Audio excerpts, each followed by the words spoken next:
Asher, and today I will be talking about John F. Kennedy's assassination. John F. Kennedy was the 35th President of the United States. As we know now, our current President, Donald Trump, is the 45th President of the United States. That means 10 presidents have had their term since John F. Kennedy had his. John F. Kennedy was only president for 2 years before being shot. A normal term is 4 years, so that was only half of his normal term, and if he was elected again, a long term is 8 years. So if he was re-elected, that was only 2 years is only a fourth of 8 years, so that was only a fourth of if he was elected again.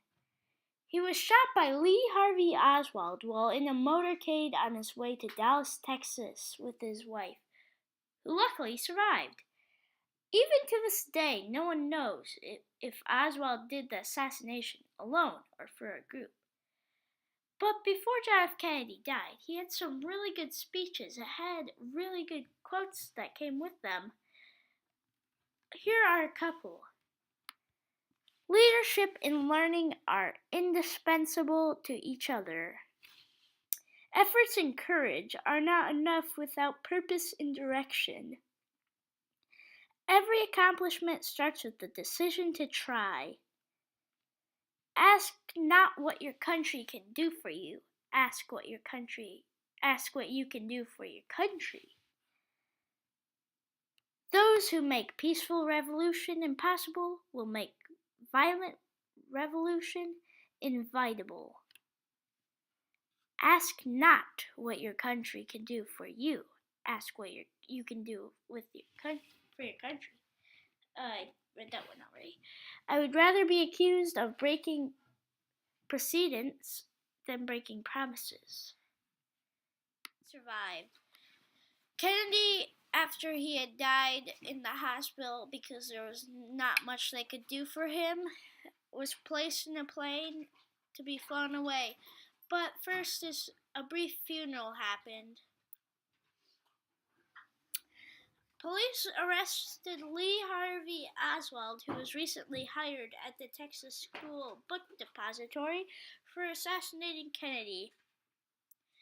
On that Sunday morning, Oswald was going to be transferred from the police station to the jail, but a man named Jack Ruby shot Oswald, who died 2 hours later at Parkland Hospital. So that is basically what happened, and it wasn't a fun while that it happened.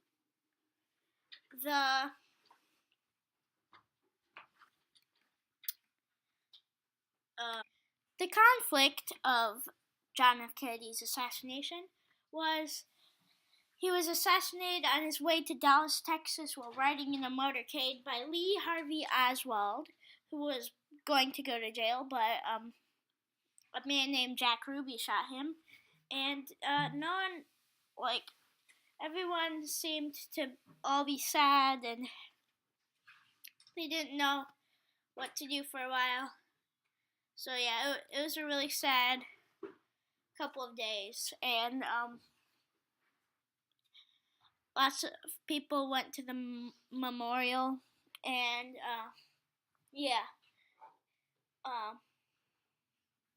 no one really knew if Oswald did the assassination as part of like a group or alone. Yeah, but the compromise was that they had a backup president in store, which turned out to be pretty good. But and the governor survived, who was shot in the chest, so that was good. And Lee Harvey Oswald was arrested for doing the bad deed. But yeah, so that was the conflict and compromise of the story.